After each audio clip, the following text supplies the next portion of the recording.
Romanos 5, do 12 ao 21. Todos já acharam? Vamos à leitura. Morte em Adão, vida em Cristo.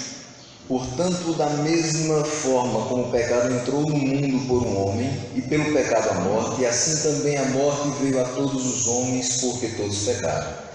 Pois antes de ser dada a lei, o pecado já estava no mundo, mas o pecado não é levado em conta quando não existe lei.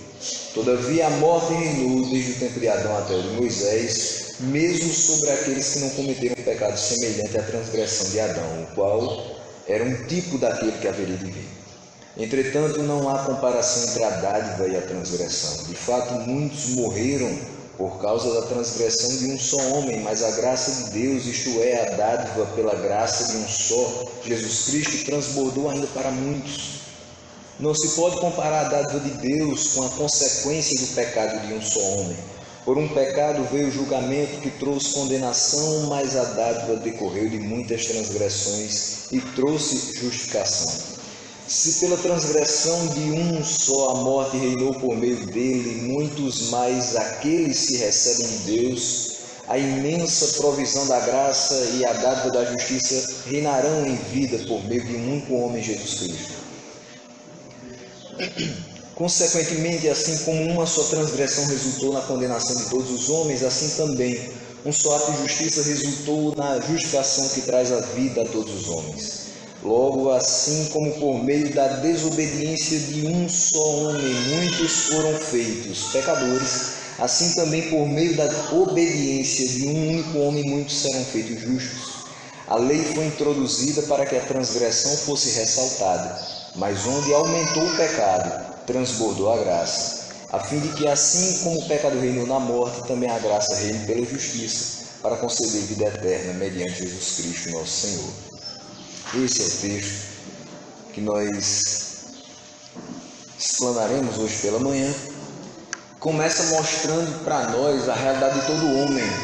Versículo número 12, nós vamos percorrer cada versículo, então você fica aí com sua Bíblia aberta, para que a gente vá analisando cada ponto e podendo relacionar também com outros textos que vão lançar luz a essa parte das Escrituras. Versículo 12, que nós acabamos de ler, mostra que pela história bíblica, pelo relato bíblico de Gênesis, nós percebemos que houve a entrada do pecado no mundo. E Adão, como nosso pai, como pai da humanidade, teve essa responsabilidade de nos passar esse pecado. Então hoje ninguém pode dizer que não é pecador, porque veio de Adão e Adão pecou. Se Adão pecou, todos pecaram. Todos herdaram essa infeliz natureza que Adão acabou por obter. Adão foi criado perfeito, tanto moralmente quanto na questão da justiça, mas o pecado entrou nele. Entrando o pecado, entrou a morte. O pecado passou a nós e a morte também passou a nós, que também deveríamos ser imortais e perfeitos como Adão. E o versículo 12 diz: portanto, da mesma forma como o pecado entrou no mundo por um homem, e pelo pecado a morte, assim também a morte veio a todos os homens, porque todos pecaram. Há muitas vezes o questionamento de se eu tiver um filho e esse filho com poucas horas de vida morreu, o que vai acontecer com ele? Isso aí a gente vai passar mais do que 2000 anos, vai passar até o dia da volta de Cristo para decidir se essa criança recém-nascida vai para a salvação ou vai para a perdição. O fato é que todos pecaram. Aqui não está dizendo quase todos pecaram. Aqui não está dizendo que alguns chegaram perto de pecar. Todos pecaram. E se você for bem estrito nessa questão, você abre o Salmo 51, versículo 5, vai perceber que Davi diz que em pecado me concebeu a minha mãe. Então, percebemos que mesmo em crianças muito pequenininhas, o pecado já se manifesta. Basta que você coloque uma criança virada no banco, né, nas bancadas da igreja, e ela começa a balançar as pernas. Fatalmente vai bater nas suas. E você repreende aquela criança, mas ela continua. Às vezes até com um sorriso no rosto. mas eu não estou fazendo nada. Não, não está. E ela volta a fazer aquilo ali. E bate nas suas pernas e está doendo. E você diz, não faça isso. Mas ela faz novamente. Às vezes olhando para você e ela está fazendo. É assim que a gente faz também com o nosso pai, que disse, não faça. Mas a gente fez. A gente fez em Adão e a gente continua fazendo pelas próprias atitudes. Muitas vezes é mesmo com a salvação garantida e é mesmo com a consciência do que o pecado produz na nossa vida, que é a morte. Nós ainda olhamos para Deus e fazemos olhando para Ele. Conscientemente erramos, porque herdamos essa natureza pecaminosa. Então precisamos de um conserto, precisamos de alguém que nos livre do dia que nascemos ao dia que morremos. Precisamos de alguém que entre em nosso coração, faça morada e que possa transformar nossa vida. Caso contrário, não teremos saída alguma. E aí o versículo 12 ainda mostra para a gente essa questão de o pecado por um homem só entrou na humanidade e passou a todos, porque todos pecaram. E esse pecado, nós sabemos em que circunstâncias se deu, nós sabemos por que ele se deu, e sabemos também que ele trouxe inúmeras consequências, uma delas foi a morte. E aí Gênesis 3,19 mostra para a gente essa consequência da queda, quando diz, com suor você comerá o seu pão até que volte à terra, visto que dela foi tirado, porque você é pó e ao pó voltará. Adão não era para escutar isso. Adão era para escutar a voz de Deus, a viração do dia, dizendo, eu vim te visitar, eu vim saber como é que você está, eu vim saber como é que você está desfrutando de tudo aquilo que eu criei para que você tivesse domínio sobre isso. Gênesis capítulo 2, você percebe que o homem é criado, colocado dentro do jardim, ele tem domínio sobre tudo, sobre a vegetação, sobre os animais, ele não tem necessidade de qualquer outra coisa, mas o orgulho entrou no seu coração, a semente da dúvida, da desconfiança. Olha, se você comer isso aqui, você vai ficar conhecedor do bem e do mal igual a Deus. Ele diz, não me falta nada, mas se eu puder ser igual a Deus, isso vai ser fantástico. Mas não seria fantástico, porque ele disse que certamente ele morreria se comesse daquele fruto. Mas aí a serpente diz, não, com certeza você não vai morrer. Você prefere escutar a voz de Deus, que te deu vida, que te criou, que te sustenta, ou as vozes das dúvidas, da desconfiança, do orgulho? Adão escutou essa voz, Eva escutou essa voz. Os dois pecaram e nós acabamos na mesma consequência. Então nele nós somos culpados e nós somos também corruptos.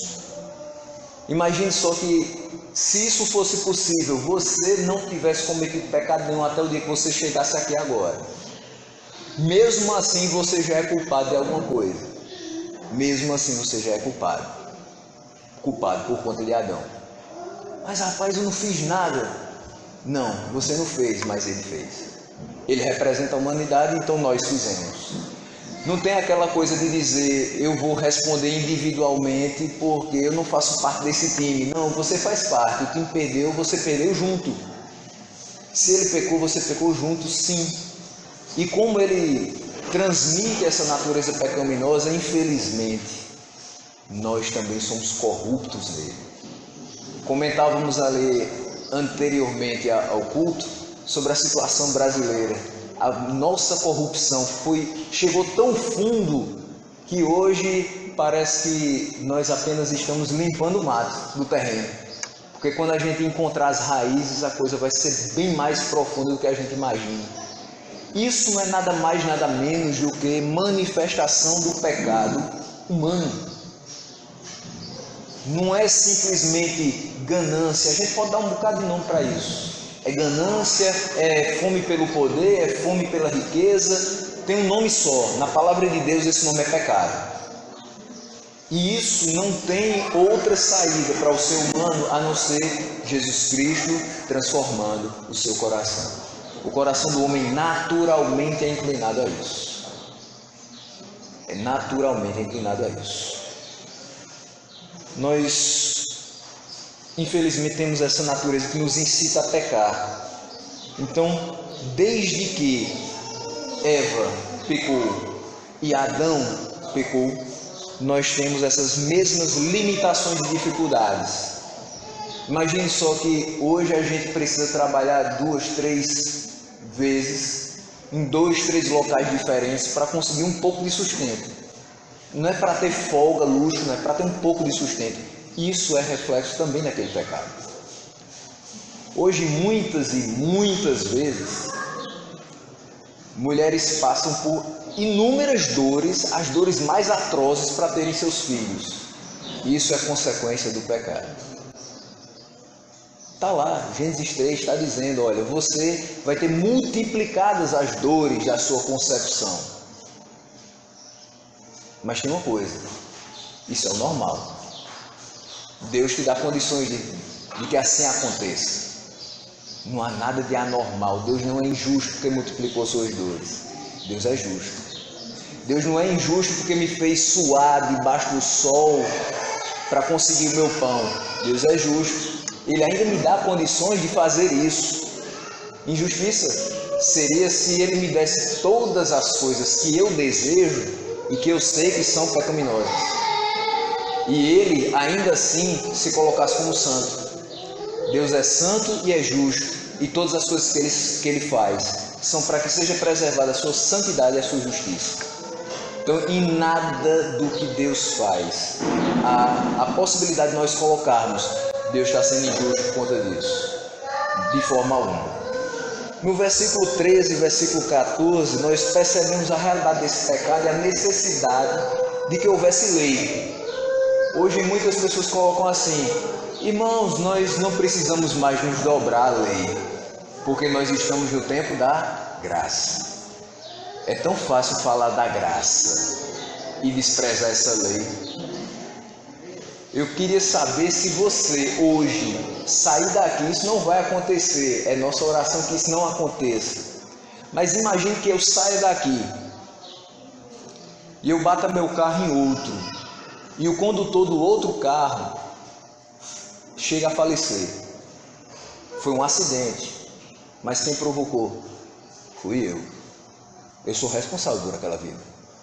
A lei do país diz que, como eu estava na direção e o outro motorista chegou a falecer, eu tenho que responder por homicídio culposo. Eu não tive intenção de matar, mas acabou matando. Eu vou ter que responder, talvez eu seja preso por conta disso. Talvez eu perca minha carteira de habilitação por conta disso. Ou seja, a lei é necessária. A graça não anula a lei. A gente vive na graça porque Deus derrama sua graça todos os dias. Ou seja, Deus cuida de nós todos os dias. Deus supre nossas necessidades todos os dias. Mas se a gente pecar, a lei vai vir sobre nós, sim. E a graça não vai nos encobrir os erros. A graça não encobre os erros. A palavra de Deus diz que Ele perdoa o pecador. Ele perdoa o pecado, quanto não inocente o culpado. Ou seja, o que você fez foi perdoado sim na cruz do Calvário. Mas tem consequências. De vez em quando a gente faz coisas que não são devidas, a gente bate a cabeça, a gente sofre, chora, aí lembra e vai para os pés do Senhor e diz, Senhor, me livra. Mas foi você que fez isso. A palavra é muito clara quando diz que Deus criou o homem bom e perfeito em Eclesiastes, mas ele se meteu em muitas astúcias. Ou seja, Deus deu tudo na mão do homem, mas ele achou por bem correr atrás do que era indevido. E assim é com a gente até hoje. Às vezes a gente tem tudo o que precisa, mas quer tudo o que deseja. O que Deus quer para a nossa vida é justamente aquilo que chega à nossa mão. É justamente aquilo que nós recebemos das suas mãos. O que não vem de Deus não é bênção para a vida da gente. Por isso é necessário que haja lei para delimitar a nossa conduta, para dizer o que é certo e o que é errado. Principalmente no dia de hoje, que a gente percebe da boca da criança à boca do idoso. Ah, na minha época isso era errado, mas hoje tudo mudou, então está certo. Não, o certo continua certo, o errado continua errado, porque a palavra de Deus não muda. O conselho de Deus não muda, Ele é o mesmo. Então os seus conselhos para nós, as suas orientações para nós são as mesmas. A nossa dignidade diante do Senhor tem que ser preservada, e a nossa vida de santidade continua sendo requerida diante do Senhor. E o versículo 13 diz: pois antes de ser dada a lei, o pecado já estava no mundo. É óbvio isso. A lei foi dada a Moisés, mas Adão já tem pecado. E aí ele continua dizendo o seguinte: mas o pecado não é levado em conta quando não existe lei. Imagine uma casa onde não há regras. As pessoas erram, pecam umas contra as outras, mas se não tem regras, quais as consequências? Nenhuma. Mas graças a Deus que existe uma lei. Na sua casa tem lei. Espero que não seja a lei da ponta da fivela. Espero que seja a lei do Senhor. Porque quando criamos filhos, ou somos filhos criados dentro da lei do Senhor, sofremos bem menos as consequências desse pecado de Adão, justamente porque conhecemos a graça de Deus. Mas enquanto não havia lei, uma lei dada aos homens que dissesse isso é errado, isso vai ter essa consequência, esse pecado não era levado em consideração, muito menos por eles. Eles faziam o que queriam e não estavam preocupados com o que viria no dia de amanhã. Uma casa sem lei é uma casa que as pessoas não se preocupam com o dia de amanhã e não se preocupam com o exemplo que vão dar. Só tem uma coisa, o versículo 14 diz: todavia a morte reinou desde o tempo de Adão. Eles podiam não ter uma lei cravada em pedras, mas a lei do Senhor já era vigente. A ordem do Senhor já era vigente. A palavra dele já existia nos seus corações. E a morte já tinha vindo. Eu posso não saber que determinada ação minha vai gerar morte, mas eu estou morrendo. Por quê? Se não há lei. Porque Adão transgrediu a palavra do Senhor. Foi o Senhor mesmo que disse diretamente a ele: não faça. Isso é lei. Isso é regra. E ele tinha que ter seguido a risca. Mas ele não fez. Então de Adão a Moisés, o povo já morria. O povo já não tinha mais imortalidade, já estava sem essa imunidade à morte e aos efeitos do pecado. E diz aqui: mesmo sobre aqueles que não cometeram pecado semelhante à transgressão de Adão, o qual era um tipo daquele que haveria de vir. Imagine só, você olha para uma pessoa que cometeu homicídio e você apenas contou uma mentira. E você diz: eu não fiz a mesma coisa que aquela pessoa fez. Diante de Deus você fez. Você pecou. Nós temos níveis da ira de Deus, como também vamos ter os níveis da glória de Deus. Mas independente da consequência final, do nosso galardão ser assim ou ser assado, você peca tanto quanto a pessoa que está presa em qualquer presídio do mundo. Mas eu não matei, mas eu não roubei, mas eu não sequestrei. Mas você pecou. Perceba que a consequência vem para todos. Se isso não for justiça de Deus, eu não sei o que é. A justiça de Deus está nisso também, em que todos pecaram, então todos recebem a consequência dos seus erros. Não vai ter ninguém que vai chegar perto dele e vai dizer: Senhor, eu não fiz nada, me recebe na tua glória. Não tem ninguém que possa fazer isso. Mas eu fiz tantas obras de justiça. Abre Isaías 64:6. As suas melhores obras de justiça são como trapo da imundícia. Então não dá para você se justificar diante de Deus. Jesus Cristo é quem te justifica na cruz do Calvário. É o sangue dele que lava o seu pecado, e não é a sua desculpa esfarrapada. Não é a sua forma, jeitinho brasileiro de encobrir as coisas. E se tiver jeitinho em outros países, também não encobre. É só o sangue de Cristo. Adão era responsável por nós.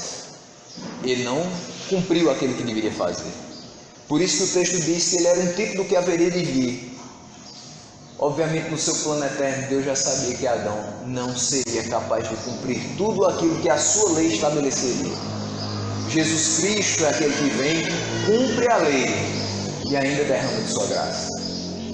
É por isso que todos os dias, quando nós nos reunimos na casa do Senhor, alguém que sobe ao púlpito finaliza aquela reunião dizendo que a graça do nosso Senhor e Salvador Jesus Cristo Isso não é mera formalidade. Isso não é apenas alguma coisa que você aprende no seminário para finalizar um culto solene. Isso é a mais pura realidade de todo aquele pecador que é carente da graça de Deus. Ele é nosso Senhor e Ele é nosso Salvador. O que Ele diz para a gente é lei. Tem graça? Tem. Mas a lei ainda está presente. Eu preciso continuar guiando a minha vida de uma forma muito reta, sabendo valorizar essa graça derramada sobre mim. No versículo de número 15 em diante, a gente vai perceber a graça de Deus manifesta em Cristo, já que Adão não teve felicidade durante o tempo que passou no jardim, e aí depois sofreu as consequências, primeiramente sendo expulso. A consequência mais brusca talvez foi essa expulsão, mas se você volta para Gênesis 3, a primeira consequência foi olhar para si mesmo. Tem quando você faz uma coisa muito grave e você fica se culpando e sua consciência não lhe deixa tranquilo? A gente fala consciência, né? Eu falaria o Espírito Santo não lhe deixa tranquilo. Você olha para o espelho e diz: eu fiz aquilo, eu pequei e eu sei que eu estou errado. Você olhou para si, você não está nem pensando ainda em Deus, nas consequências que Ele vai trazer na sua vida. Mas quando você olha para si depois de um pecado muito grave, você já diz: eu não deveria ter feito isso. E quantas vezes a gente diz: eu não quis dizer aquilo, eu não quis fazer aquilo, mas fez. E Paulo traz isso para a gente. Eu sei que devo fazer o bem, mas eu quero, mas não faço. E nessa dificuldade a gente acaba cometendo certos pecados. E aí, veja que quando Adão peca, ele olha para si mesmo e se reconhece com suas vergonhas expostas. Vergonha naquele momento, antes era totalmente natural. E ele é coberto pelo Senhor. Veja que ali já dá uma percepção para a gente de que quando nós pecamos, estamos despidos diante do Senhor. Ou seja, Ele nos vê por completo, a nossa natureza pecaminosa, que infelizmente manchou a imagem e semelhança de Deus na gente. Mas Ele mesmo é quem cobre a gente. Diz o texto que Ele fez roupas para cobrir Adão e para cobrir Eva. Somente Ele pode cobrir os nossos pecados, a nossa multidão de pecados. E o versículo 15 diz: entretanto, não há comparação entre a dádiva e a transgressão. De fato, muitos morreram por causa da transgressão de um só homem, mas a graça de Deus, isto é, a dádiva pela graça de um só, Jesus Cristo, transbordou ainda para muitos. Não se tem como comparar essa graça de Deus com aquilo que foi feito por Adão. De fato, o pecado de um só homem entrou e todos foram feitos pecadores. Mas a manifestação da graça em Jesus Cristo transbordou ainda para muitos. E essa parte, para mim, não deixa nenhuma dúvida mesmo. Todos se extraviaram, a uma se fizeram inúteis. Essa é a condição do homem sem Deus. E aí diz aqui que ainda para muitos, não para todos, mas para muitos, pela graça, pela misericórdia, pelo amor dele, muitos ainda recebem da sua graça. Perceba uma coisa: graça tem duas formas de se ver pela Bíblia Sagrada. Você está aqui hoje e o sol que está nos banhando, e muito intensamente, né? Calor bastante grande. O sol que nos banha é o sol que banha qualquer ímpio daí na face da terra. A chuva que cai na nossa terra, bem de vez em quando, é a chuva que também cai na casa do ímpio, também bem de vez em quando, que a gente está enfrentando seca. Isso se chama graça comum. A graça indistinta de Deus. A graça que não vai se refletir na sua salvação, mas vai se refletir em você permanecer seguro dentro da criação de Deus. Isso todo mundo tem.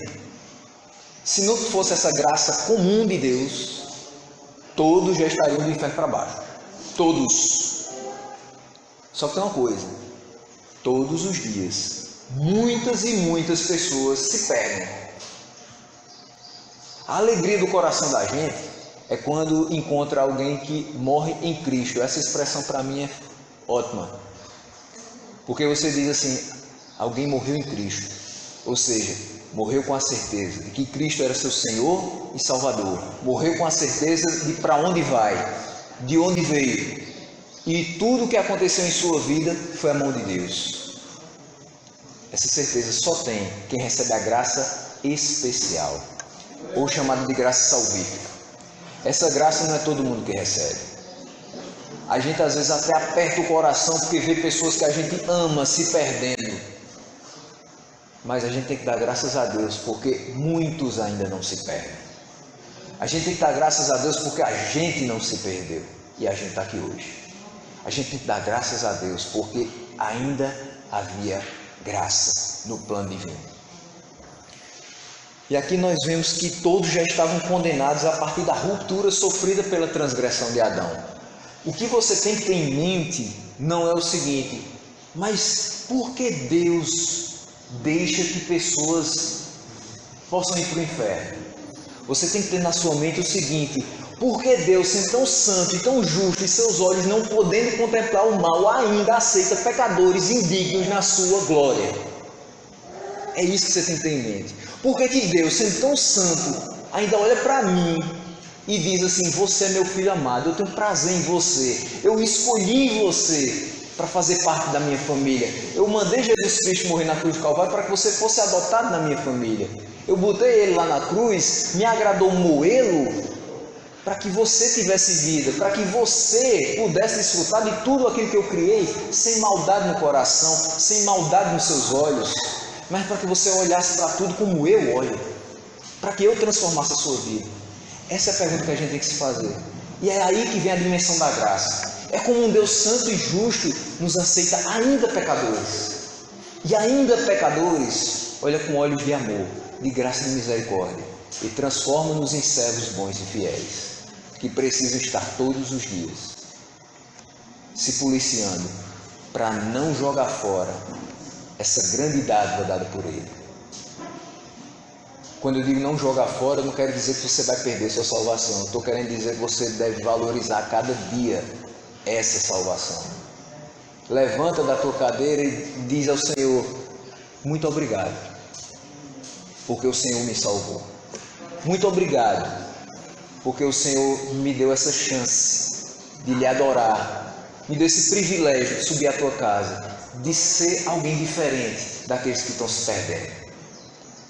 Muito obrigado por aliviar meu sofrimento, porque por mais que você não seja um criminoso, mas se você está fora do caminho do Senhor, você vai sofrer.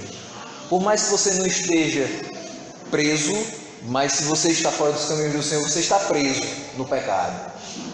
E para nós é muito melhor ser escravo da vontade de Deus do que ser escravo do pecado. A graça reside nesse fato de que ainda Deus chamou muitos para a salvação, não deixando que todos perecessem. Já foi citado aqui João 3,16, quando ele diz que Deus amou o mundo de tal maneira que deu seu Filho unigênito para que todo aquele que nele crê não pereça, mas tenha a vida eterna. Você creu, você não vai perecer, você tem a vida eterna. Essa é a mensagem de graça e de salvação. Mas a gente também enxerga pessoas que não creem, que vão perecer e que não vão ter a vida eterna. Sobre a vida dessas pessoas cabe uma grande responsabilidade a nós, enquanto seres humanos, de pregar o Evangelho, evangelizar essas pessoas e orar para que o Senhor faça a sua vontade. Não depende da minha pregação, não depende da minha eloquência, não depende do meu esforço de todos os dias pregar aquela pessoa. É plano de Deus. Mas eu não sei quem é que está salvo, quem é que não está salvo. Minha responsabilidade é pregar. Eu não sei se hoje é o dia de salvação naquela vida. Minha responsabilidade é pregar. E isso incessantemente. Mostrando para aquela pessoa, você é pecador? Sim. Você é miserável? Sim. Mas você pode ser uma nova criatura. A partir do momento que você está em Cristo, não há mais condenação e você tem uma nova vida daí para frente. Versículo 16, nós não podemos comparar a consequência do pecado de um homem só para o dom gratuito ofertado por outro. O ato de Adão trouxe condenação, diz o versículo 16. Versículo 16 diz: não se pode comparar a dádiva de Deus com a consequência do pecado de um só homem. Por um pecado veio o julgamento que trouxe condenação. Mas a dádiva decorreu de muitas transgressões e trouxe justificação. Você lembra de tudo que aconteceu com Jesus Cristo? Não precisa você assistir o filme A Paixão de Cristo, do Mel Gibson, para saber que Jesus Cristo sofreu e muito. Que as pessoas foram injustas com ele e muito. Para saber que ele foi traído por um dos seus escolhidos e de uma forma vil. Tanto é que depois ele se arrepende, mas não adianta, já foi. Jesus Cristo sofreu aquilo que você não vai sofrer por um segundo na sua vida. Sabe que é uma pessoa na cama com a doença degenerativa durante 10 anos, vegetando, ainda assim eu não posso comparar o sofrimento que ele teve na cruz para salvar a minha vida e daquela pessoa que está na cama. Mas eu tenho sofrido muito, eu não aguento mais. Então sobe numa cruz e tenta fazer o que ele fez. Não dá. Não dá para comparar a transgressão de um com o dom gratuito do outro.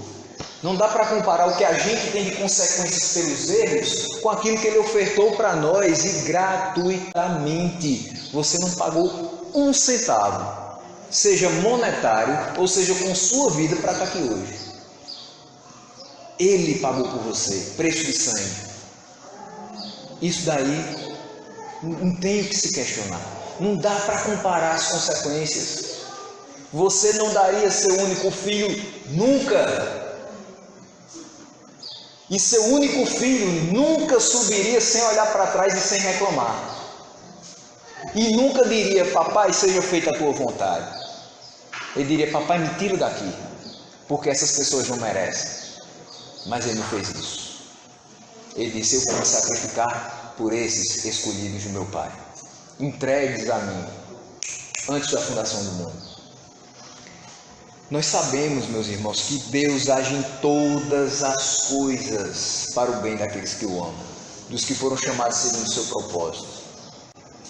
Muitas coisas Jesus Cristo teve que passar para que a gente tivesse vida, para que a gente recebesse da sua graça. Um pecado trouxe julgamento e condenação, mas através de muitas transgressões, o plano foi se desenrolando para que Jesus Cristo fosse preso, morto, e a gente desfrutasse de vida e vida eterna. Em meio a tantas transgressões e tantas aflições, a gente ainda tem a ação soberana do Pai em nos trazer, por meio dele, a vida que nós não possuíamos.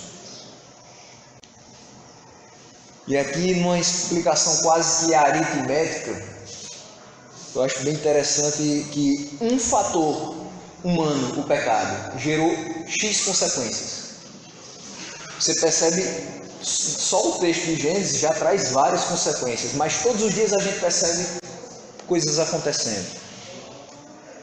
Enquanto um fator divino gerou uma consequência para X seres humanos. Você peca, está morto em delitos e pecados, e várias outras consequências da sua vida diária você tem que sofrer. Jesus Cristo morre, você está perdoado e você vive eternamente. Essa é a diferença da morte em Adão e da vida em Cristo. Versículo 17 diz que a transgressão de um homem resultou na morte reinante, na perdição dos demais, na depravação irremediável. Tenta experimentar, olhar para uma pessoa que está aí perdida nos seus pecados e diz assim: a partir de hoje, seja bom. Será que a pessoa consegue? Simplesmente pelo seu conselho, a partir de hoje, seja bom, faça coisas boas, seja uma pessoa íntegra, irrepreensível. Será que essa pessoa consegue, pelas próprias forças, se manter boa durante um certo tempo? Acho que não. Nada nos ajuda a ser bons. A nossa vida hoje é cercada de coisas que nos incitam a pecar contra Deus. Basta que você tenha uma oportunidade de subir na vida, mas que ela seja ilícita, mas você não vai pensar duas vezes, a não ser agarrar aquela oportunidade.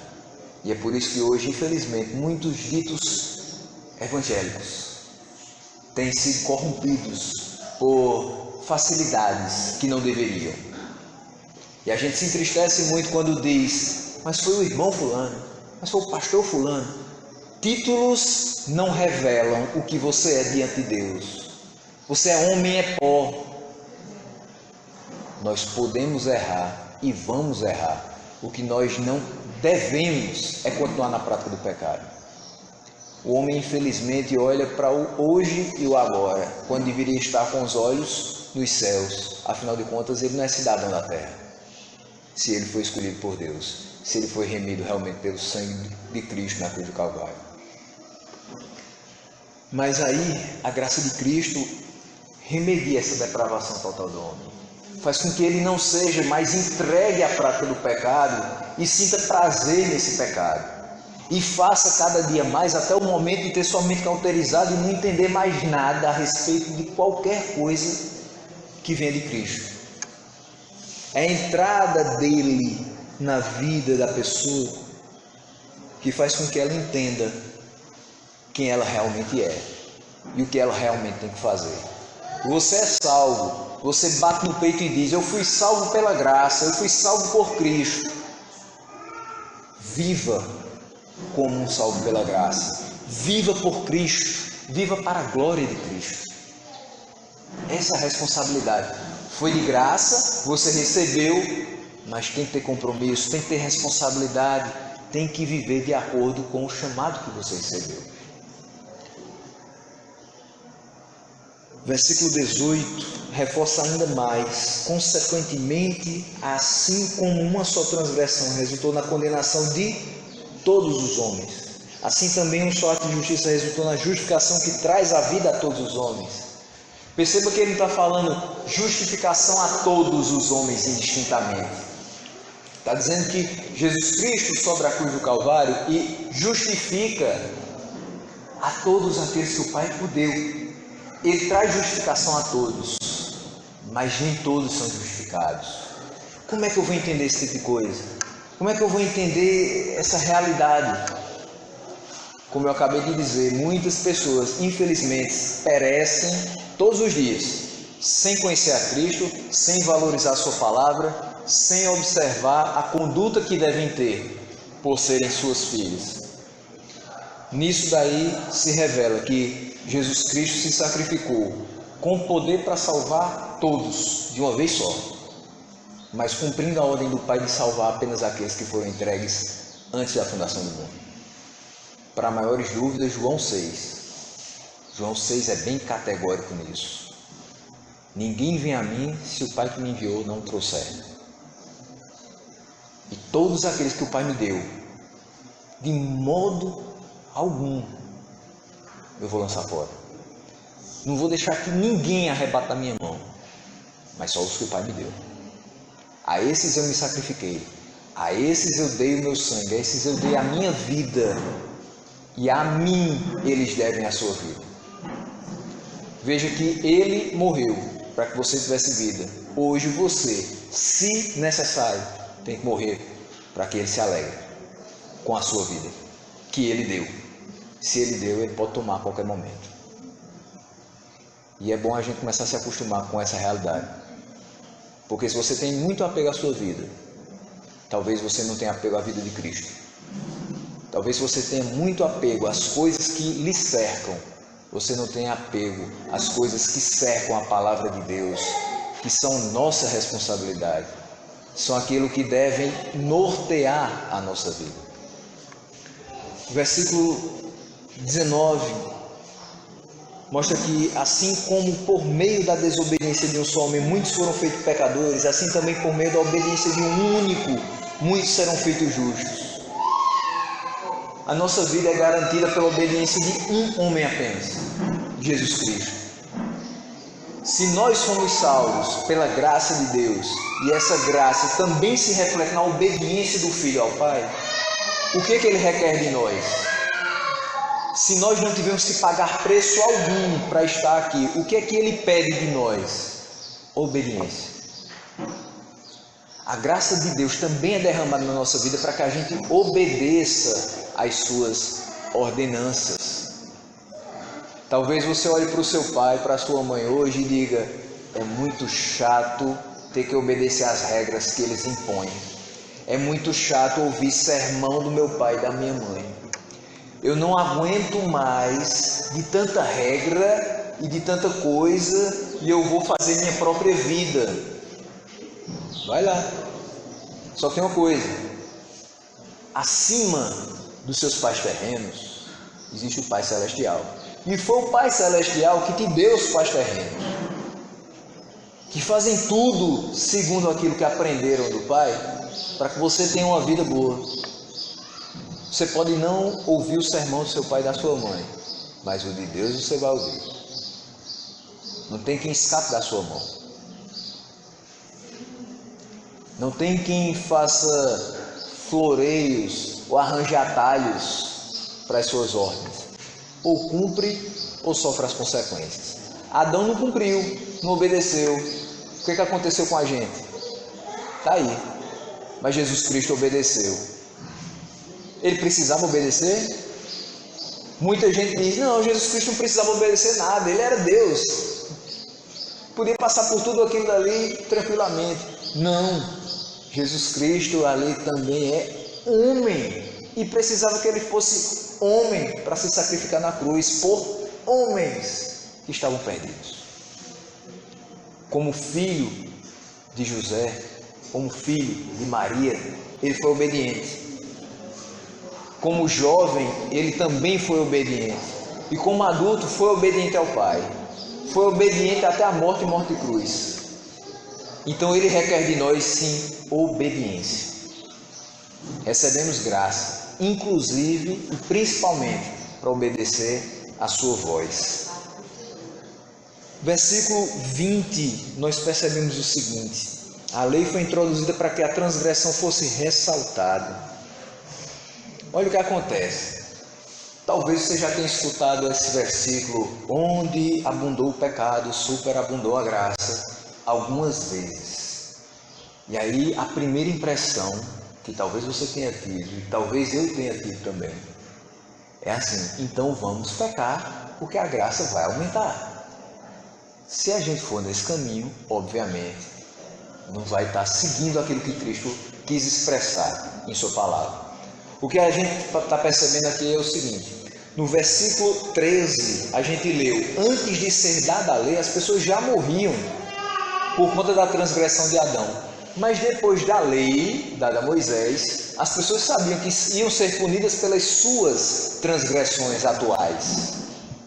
Então, seriam duplamente punidas, porque já nasciam pecadores e porque também eram pecadoras em tempo integral. A lei foi introduzida para que a transgressão fosse ressaltada, ou seja, Deus dá a Moisés a lei para que as pessoas percebessem o que estavam fazendo. Olha, você tem que se perceber pecador. Não foi só Adão que fez alguma coisa, você também fez. E você morre, mesmo que não tenha feito o mesmo pecado de Adão, porque você também é pecador. A lei serve para isso, para que a gente olhe para o espelho da lei e se enxergue pecador. Mas o texto continua dizendo: onde aumentou o pecado, onde o pecado foi ressaltado pela lei, onde o pecado foi reconhecido através das cláusulas da lei, aí sim eu posso dizer que transbordou a graça. As pessoas estavam agora conscientes: eu estou transgredindo uma lei que é humana, que Moisés chegou para a gente e disse: olha, não faça isso, não faça aquilo, se você fizer isso vai sofrer determinada consequência.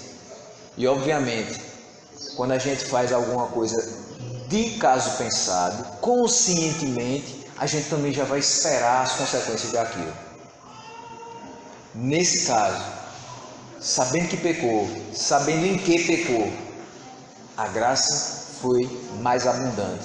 A graça nos perdoou. A graça foi derramada para que aqueles que eram conscientes sim dos seus pecados, que estavam mortos conscientemente nos seus delitos e pecados, pudessem ter vida e vida eterna. E aí a graça de Deus, ela transborda para que a gente veja no versículo 21 o final dessa história.